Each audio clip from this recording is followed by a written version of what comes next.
Hello my friends and welcome, my name is Dennis and this is the latest update from Ukraine. Today let's review the tactical military maps because they give more precision on what is happening on the front lines, and this particular part is about the south near to Kherson. And we can obviously see the directions of the Ukrainian counterattacks.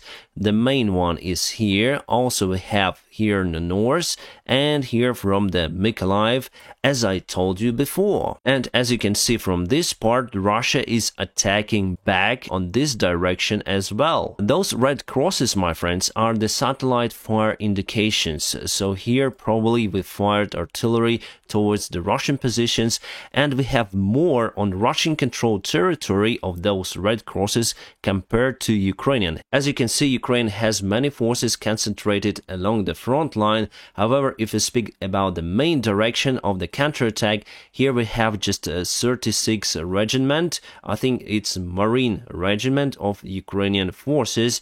Well, those guys were able to propel a little bit, and let me zoom in and show you. By the way, we have a sponsor for today's video. The sponsor of today's video is Atlas VPN. As you know, I'm the airline pilot and I used to fly a lot. Then you travel that much, sometimes you lose connections with your favorite websites, internet platforms, or even streaming services. Each country has its own policy and sometimes it may ban your favorite services. That is why Atlas VPN helps me a lot. Then I turn it on, I change my virtual location, and I can open any kind of websites and get the access to my favorite series. For example, now I watch Friends series, they have fantastic dialogues, perfect for me to study English. And you know, after my aviation YouTube channel was hacked, I really started to value security. That is why Atlas VPN is the best out there, because it uses the military standard encryption protocols. It is must-have in our modern society. Then you use the public Wi-Fi services, and not only. Atlas VPN has the device security monitoring feature, and it will warn you if someone will try to break through your device. Also, it's the fastest VPN that I have ever used. Then I watch my favorite series on Netflix. There are no buffering, no lags, no gags, no lags. Absolutely great product. And recently I found out that more than 6 million people, including me, are using Atlas VPN. Right now Atlas VPN is running a huge discount. It means that you can get a 3 years offer for just $1.99 per month with a 30-day money-back guarantee. This offer is time limited, so check out description and join our awesome Atlas VPN club. My friends, we have a long partnership with Atlas VPN. They really support me and people of Ukraine, so thank you Atlas VPN for sponsoring this video. It's been confirmed that our guys took Suhistavok village and they are on their way to Bruskinske village here. That is very critical because it's on the road, so if you take this village, you'll control this road that leads to Novakhovka, basically the dam across the Dnieper River. Davidov bridge is destroyed, and we have the information from different sources, from some influencers, military experts, saying that we already took this village that I told you around 2 days ago. However, we don't have the confirmed information by our military, so I put the big question mark about this one. And there is one more attack possible from this direction. Some say it's ongoing and we already been able to close this part, the Russian controlled territory near to Davidov bridge. We cannot go through because the bridge is being destroyed. So if we capture this part, I think it will be great success for Ukrainian army for this stage. And as you can see, Russia was able to build some kind of defense lines over here. However, if we move like that, obviously we may overtake that defense line, and here we have Russian regiments here and there as well, and obviously they also can counterattack, in that case, our forces from those directions and from this direction as well. And still we are in lack of the information about what is happening on the south, my friends. That is why Russians start to speculate, saying that it is unsuccessful Ukrainian counterattack and we already have many losses, and the Ukrainian forces were thrown back to previously occupied positions. What can I say, my friends? Maybe it is like that. It's a war, you never know. And obviously then you go on attack, you lose many times more personnel and armor vehicles compared to defending side. side. And I know that in hospitals of Mykolaiv and Odessa, there are many more soldiers coming those days who suffered some injuries during this counterattack. And now let's move to the north part of the South Front. Here Ukraine concentrated more forces, as you can see. Well, I may be wrong. You can see many squares, units of Ukrainian army. It doesn't mean that they are larger compared to the single unit that is used on the middle side of the South Front. And as you can see, we perform attack on Petrivka here, and also Arkhangelsk village near to Ivanivka, and this side we didn't push the front line as I see it. However, we used lots of the artillery systems here, as we see from the far satellite detection. And Russia also goes on a counterattack near to Potomkino village over here. Again, it's hard to say the actual dynamic of the front line because we are in lack of the information. It goes with huge delay for 2 or sometimes 3 days. So obviously I'll keep you updated on this situation. Alright, Kherson itself, the direction of attack near to Pravdina, we didn't push the front line. However, we pushed a little near to Alexandrovka. Over here we gain a couple of the kilometers, which is taking us close to Kherson and Chernobyevka airfield. As you can see, Russia was able to build huge defense lines near to Kherson itself. So the first defense line for Russia goes all across the front line. The second defense line is near to Chernobyevka and this road that goes all across the Kherson.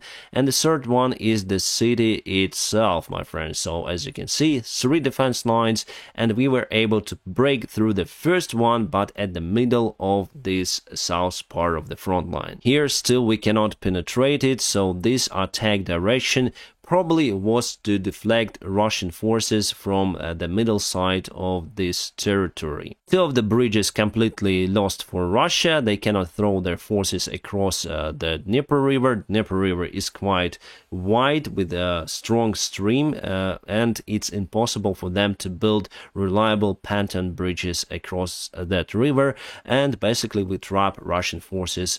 But because they supplied those forces for a very long time, they still have resources to fight against Ukrainian forces. For how long, we're gonna see. Until winter time, I expect that we're gonna take Kherson, and probably it's gonna be again the goodwill gesture from the Russian army. And let's check out what is happening on the eastern part of Ukraine. Here Ukraine was able to build huge defense lines near to Slaviansk and Kramatorsk, so Russia with the forces available cannot penetrate those lines. However, they try, they always attacking here and there. And for example, Slaviansk here, one line near to Dolina, other line, and the city itself, so huge lines for Russia to penetrate, but they were able to break through the first defense line of Ukrainian forces near to Donetsk, and obviously they have some success in that region, taking the ground. However, near to Bakhmut,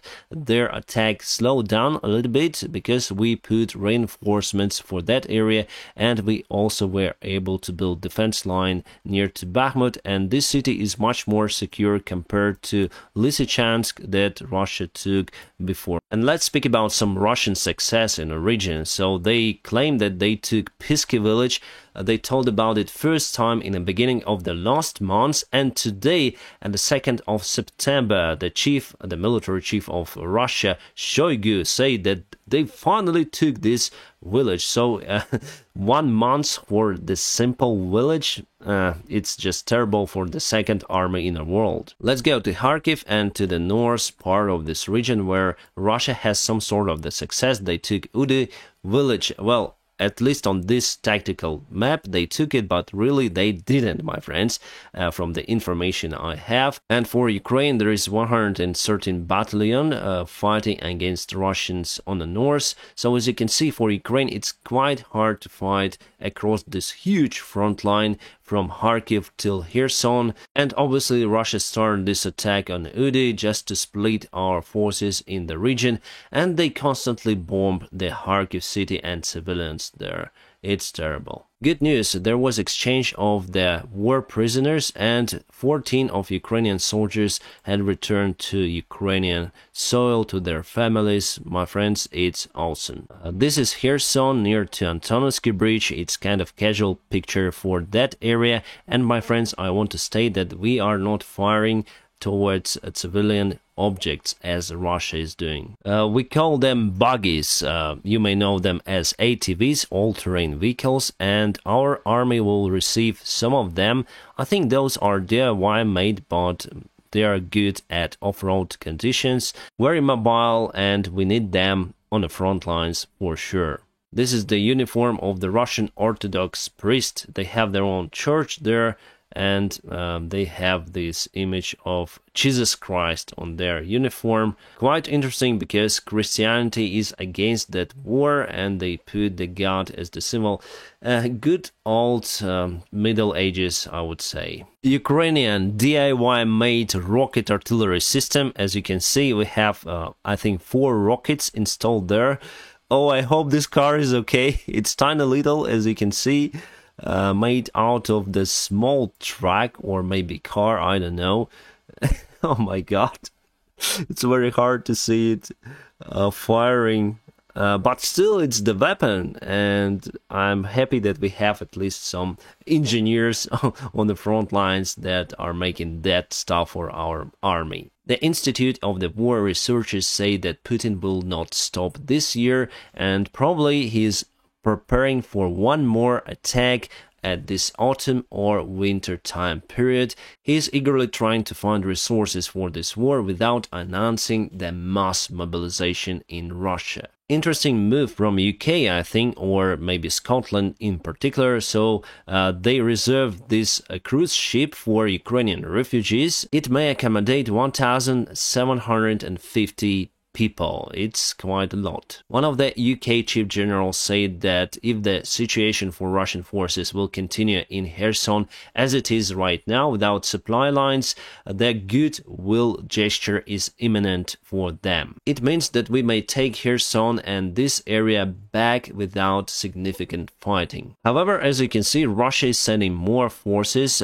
to Crimea and also to the south part of Ukraine, but still they cannot throw them to Kherson because supply lines were cut. Potentially, Russia may mobilize around 350,000 soldiers next year using their hidden mobilization tactics. However, the quality of those soldiers is very low. Some of the good news coming from European Union and G7, they want to regulate the prices for Russian gas and oil. With a fixed maximum price for Russian oil and gas, well, Russia is out of the great income for their economy and they would not be able to invest in this war. As you know, MasterCard and Visa pay systems left Russia for good, and Russian banks asked China to interconnect to Chinese Union Pay system, while China Union Pay system refused to do so. Why? Well, basically they also might be under the Western sanctions in that case. You might have remembered this picture taken 5 months ago in Mariupol maternity hospital that was under attack by Russian aviation, and actually aviation bomb hit that place. There were some of the casualties, some of the injured personnel, including this particular woman. And I was really surprised to find her history. Actually, she went to Russian Federation after they occupied this territory, and after it went back to Mariupol, and now she's serving for Russian propaganda there. So basically, she is from Mariupol. She was almost dead there after the Russian attack, and now she's a Russian propaganda girl there. I think people are so brainwashed there, it's hard to believe.